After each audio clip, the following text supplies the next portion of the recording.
The Indiana Senate today convened to debate the possibility of redrawing state congressional maps ahead of the 2026 election. The new proposed map would likely give Republicans 2 additional seats, and President Trump is highly invested in the outcome. Our White House correspondent Liz Landers has been watching all of this and joins me now. Good to see you, Liz. Thanks for having me. It's a little unusual here, right? Because the Indiana Senate leaders first said they would not consider redistricting, that they didn't have support. They then reversed course. So what happened? Well, this mid-cycle redistricting has now been moving through the Indiana State House for about the last week or so. Today, it hit the Senate Election Committee where they were debating this for several hours. We heard from the public, people speaking in opposition to this, also people speaking in support of redistricting in Indiana. Last week, this passed out of the Indiana House, and it passed with an overwhelming majority.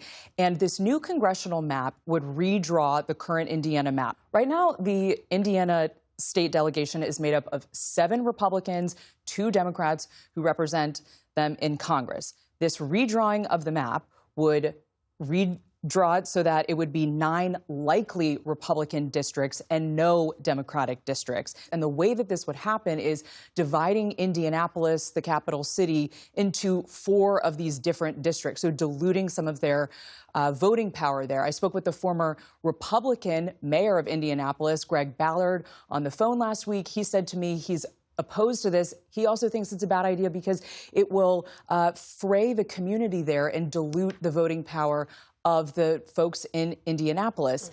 So this week, all eyes are now on the Senate. The Senate President Pro Tem, Roderick Bray, he is opposed to this redistricting effort in Indiana. And he says that he thinks that there could be unintended consequences down the line for Republicans trying to consolidate power there.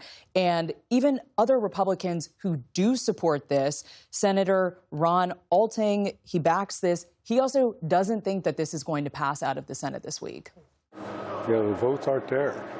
Everyone's been talking about transparency and this and that. Nothing has changed.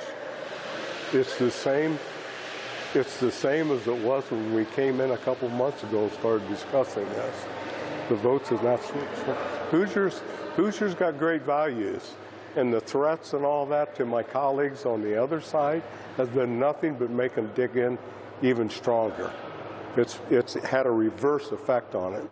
We're expecting the Indiana State Senate to continue to debate this for the next few days, and then they will have a final vote probably on Thursday. We know President Trump really wants to see this happen. He's been very vocal about it on social media as well. He posted on Truth Social at least a half a dozen times about this in the last 3 weeks, including on Friday when he posted this, quote, "If they stupidly say no, vote them out of office. They are not worthy, and I will be there to help. Thank you, Indiana." Why is the president so interested in Indiana? Well, one person that I spoke to who's close to the White House says that the president is highly interested and invested in this.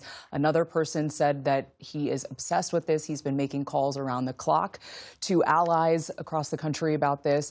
And part of this comes down to the concerns both at the White House and within the larger Republican Party in Washington, that the Republicans could lose the House next year in the 2026 midterms, and how that could impact the president's agenda. It's also why you've seen Vice President J.D. Vance flying to Indiana during the summer to talk about this.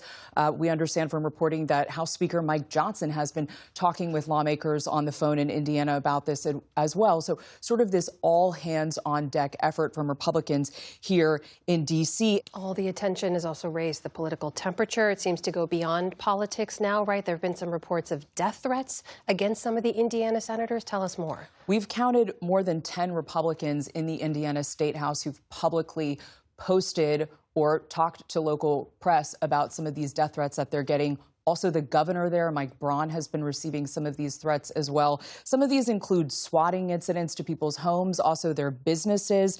Some of these are also bomb threats. But Amna, in particular, one of the people who got one of these death threats, Senator Mike Behasik, he's also a Republican. He is opposing this redistricting effort, and he says that it is in direct response to President Trump's own language. He has a daughter who has Down syndrome. He says he has been offended by the president's use of derogatory terms against other politicians, and he wrote on social media, quote, "This is not the first time our president has used these insulting and derogatory references, and his choice of words will have consequences."